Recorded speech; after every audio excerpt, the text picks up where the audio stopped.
there. And this is Eunice. I'm here today. As you can tell, I have a guest. My husband is here with me. My husband of almost 25 years. Oh, okay. So, what's your name? Yeah. My name is Fonshaw Denedy. We've been married for 24 years and how many months? 8 months. 8 months. 8 months. In December, it will be 25. 25 years. Sometimes fly there. Yeah, Mm. it's been a journey, A journey. a Yeah. growth, learning, curve, growing journey. Marriage is a journey of two people You're right. who are work in progress. So we are not here to tell you that we are perfect. Oh, are we perfect, sorry? No, you're working as a team Yeah, we work as a all team the time. all the time. And am I perfect? No, I'm not perfect as well. No, No, you're a work in progress. I like that. So we are here. And my main goal today is to interview my husband. I have a couple of questions for him. So, number one question is, how can a couple stay connected emotionally? Wow. That is a big question. Yeah. Number one thing the couple need to attend to is listening. Mm. Listening is the key. Mm. Listening. Wow, listening. So, what does it even mean to listen? So, if a couple want to stay emotionally connected, my husband is saying they need to listen to each other. What does it mean to listen? Yeah. Thank you. Yeah. The word listening means that couple have to have eye contact with one another when you're Okay. talking. When you have eye contact, that is the both of them, they will know that this is serious. You cannot just say you are listening to your spouse and play with your phone Oh, and say you are okay. listening to your spouse and say, oh, I'm multitasking, watching the football game, soccer. No, that is a fake listening, my friend. My wife. It's a fake listening. So, if indeed you listen to one another, you have to, there shouldn't any distraction. You have to drop your phone and have the eye contact. Okay. So, what I hear you say is when it comes to husband and wife communicating, if they want to intentionally demonstrate listening, That's a they good word here. have to make eye contact, rid themselves of any distractions. So I can't say I'm holding my phone. Well, I'm multitasking. So you're saying do not multitask. So be intentional in your listening. Okay. Wow. So listening comes first. So this listening we are talking about, is it just listening to what they have to say, or also listen to their feelings and their emotions? Yeah, that's what I said, that when you have eye contact, you can read the feelings through his eyes or hands. You can see everything clearly because you are not distracted. You are yes, you are always looking at my face. Yeah, that's my method. At times You my wife always just say look. that, well, what are you looking at? Yeah, we just are looking at your face. She is always checking to read me, Yeah. to see what's going on internally for me. So if a couple are intentional in being present emotionally, it goes beyond verbal communication. Yes, you're right. Also, all the unspoken words, the feelings, everything adds up. So when you pay attention to your spouse, when you are that observant, you'll be able to tell. Even if there are things that they are going through, they don't want to bother you about it, there is no way you won't know. Yeah. That's what I hear you say. Yes, is that correct? Yes, you will see everything, yeah. Wow. Wow. So somebody asked me a long time ago that I didn't grow up with being emotional. I didn't grow up with any emotional attachments. I didn't see my parents get emotional. I didn't see them touch each other. How can I do that? Like, I don't think I can do it. That's what that man mentioned to me. That how can he learn to connect with his wife emotionally? What can you say to that? Yeah, now see me laughing. Me as well, I didn't grow up with all those stuff. But I know that we can learn. That is why we saying that we are always working in progress. Even as we said that we're married for almost 25 years.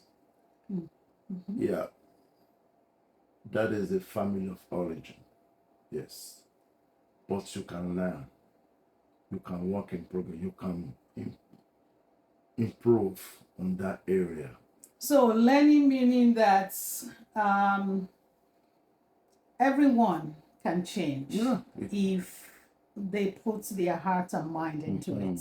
So people can learn. If you can go to school and learn new skills and acquire knowledge, you can also learn new skills that will improve your marriage, ignite the fire in your marriage, the fire of romance and love in your marriage. So, not growing up in an environment where your parents were emotional and you see them lovey-dovey, loving on each other all the time, is not a barrier for you being demonstrating emotional presence to your spouse. It's something that you can learn, and if you put your mind to it. Yeah. Correct? That is the key. Wow. So before I let you go, I have another question that's my viewers will be interested in. They will like to hear your own part. How do we resolve conflicts?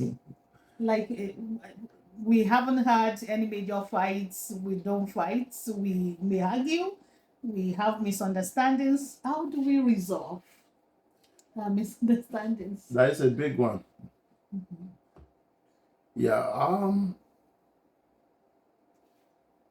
As we said, we're working in progress.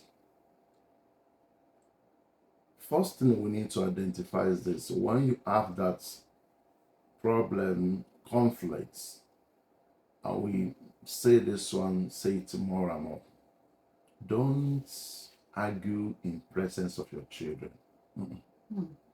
Do not do that.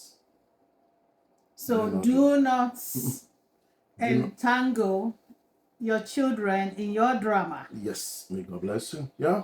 No marriage is perfect out there. No person is perfect. No. Am I perfect, honey? But you are not perfect. Likewise, I'm not perfect as well. Okay. So we should not bring the children into our imperfection, and when we are arguing or talking, heated arguments, we should not drag the children into it. Yeah.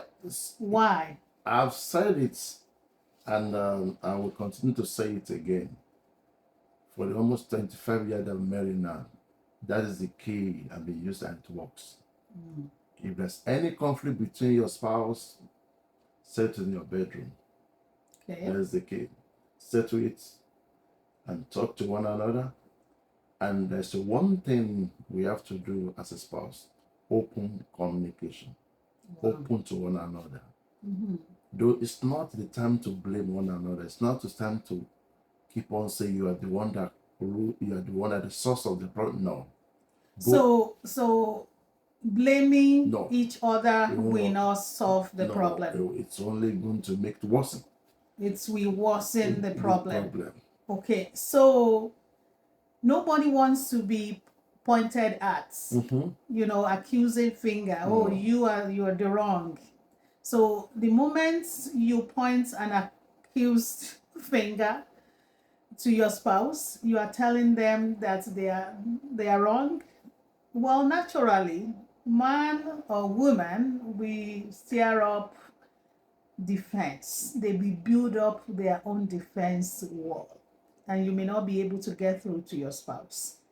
So when you point an accused finger to your spouse, it will not go well because they could be defensive. There are ways you can talk to your spouse that they will understand that they were in the wrong without beating them down the more. It may be in a form of question. That's right. Instead of saying, you did this, you did that, and all of that. Even if you want to point their attention to what they did wrong, it has to come from an angle of respect. That's right. And honor for you to see the result that you need. And for the kids, if you are arguing in front of your children, you might be sending wrong signals. Right. And also that can stir up anxiety in them. And you don't want that to happen. You don't want your children to blame themselves or have sleepless nights because you and your spouse have issues that you need to resolve. Wow. That's the key. That's the key. Yeah. Talk it all. Communication. Communication. Very important. Open communication, and it's not the time to judge. Don't judge. One another, yeah? Don't judge.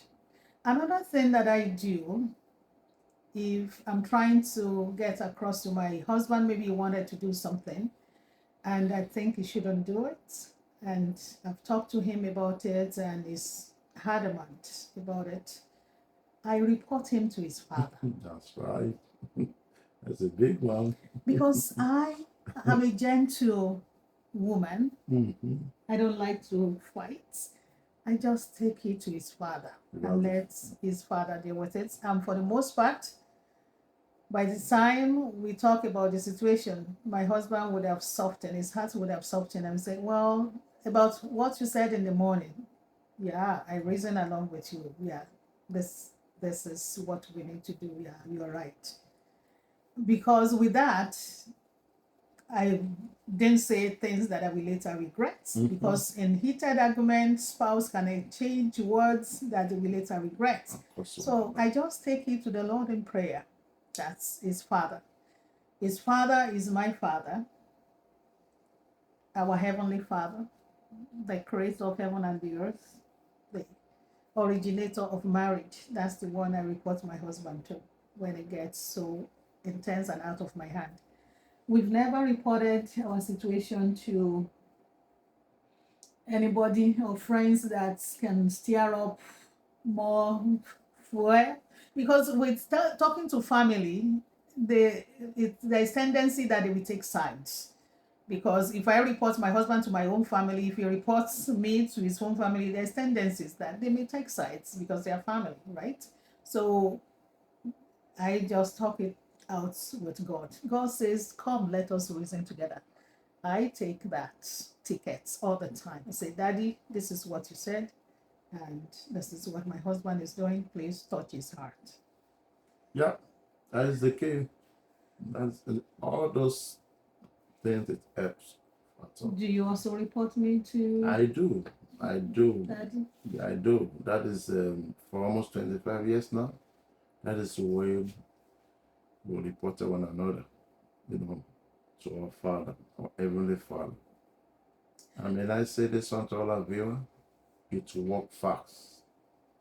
It will work fast. If all this thing we are saying, telling you today, it's not whether we read it in the book, but we have done it, and it will work perfectly for our marriage for almost 25 years now. My dear, Yes. Thank you so very much for coming. Thank you for spending your time with me on this channel today. And like we said, we've been married for almost 25 years and we are not perfect. No. Marriage is a journey of two people that are work in progress. It helps when you amplify each other's strength and then you work together to manage or control or fix each other's weaknesses. There is no one perfect out there. That's right. Thanks again for coming. And until we come your way again, do you have something that you want to tell our viewers? Yeah. Thanks so much, our viewer. Thank you so much. My wife have all those video, all those beautiful world outside there. Keep on watching and listening to all those videos. Thank you so much, Avia. Bye. Bye-bye.